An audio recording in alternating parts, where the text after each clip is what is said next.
Social मीडियावरती माणुसकी संपलेल्याचा video आणि माणुसकी जिवंत असलेल्याचा व्हिडिओ दोन्ही या व्हिडिओत आपल्याला पाहायला मिळणार आहे. ज्यामध्ये व्हायरल झालेला हा व्हिडिओ गावाकडचा आहे, ज्यामध्ये एक बैल ऊस वाहून येत असलेल्या बैलगाडीत चालला होता आणि अचानक रस्त्यावरून जात असताना त्याला दम लागला. त्याला ओझे घेऊन जात असताना तो बसकन खालीच बसला. त्यामुळे गाडीचा भार पूर्णपणे दुसऱ्या बैलावर येतो. हे कळताच बैलगाडीचा मालक खाली उतरतो. बैलगाडी एका बाजूने त्या दमलेल्या बैलाच्या शरीरावर पडलेली असते. हे पाहून रस्त्यावर काही अनोळखी व्यक्ती त्या बैलाला मदत करण्यासाठी धावून येतात.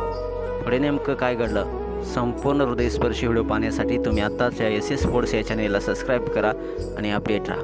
तुम्ही पाहू शकताय, ऊस वाहून येताना ऊस कांड्याचे वजन बैलगाडीच्या एका बैलाला मात्र झेपत नाही आणि तो रस्त्यामध्येच बसतो. त्यामुळे ऊसाने भरलेला बैलगाडीचा अर्धा भार दुसऱ्या बैलाच्या शरीरावर पडतो आणि त्या बैलगाडीचा पूर्ण भार दुसऱ्या बैलावर येतो. हे पाहून रस्त्याकडील अनोळखी व्यक्ती बैलाची मदत करण्यासाठी धावून येतात. त्याच्यावर पडलेला ऊसाचा भार उचलण्याचा प्रयत्न करतात आणि दोन्ही बैलांना पाणी पिण्यास देतात. हे पाहून तुमच्या देखील डोळ्यात नकळत पाणी आल्याशिवाय नक्की राहणार नाही. सोशल मीडियावरती व्हायरल झालेला हा व्हिडिओ अभिमाने 29 या इंस्टाग्राम अकाउंटवरून शेअर करण्यात आलेला आहे. तसेच बोलता येत नाही म्हणून काय झालं, त्यांनासुद्धा जीव आहेच की, त्यामुळे त्यांना देखील प्रेम द्या असा संदेश या व्हिडिओवर कॅप्शनद्वारे लिहिण्यात आलेला आहे. बैल ऊस वाहून येत असताना रस्त्यात बसतो आणि बैलांना पाणी पाजत आहेत. हे दोन्ही व्हिडिओ मर्ज केले आहेत, पण जो मेसेज द्यायचा आहे तो खूप महत्त्वाचा आहे.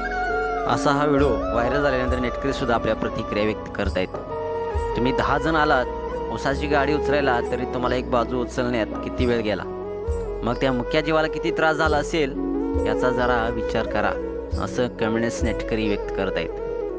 बैलगाडीची ऊस वाहतूक लवकरच बंद झाली पाहिजे अशा देखील नेटकरी कमेंट्स व्यक्त करत आहेत. तुम्हाला हा व्हिडिओ पाहून काय वाटतं नक्कीच कमेंट्स बॉक्समध्ये आपल्या प्रतिक्रिया लिहा आणि आपल्या SS स्पोर्ट्स या चॅनेलला सबस्क्राईब करायला नक्की विसरू नका. धन्यवाद.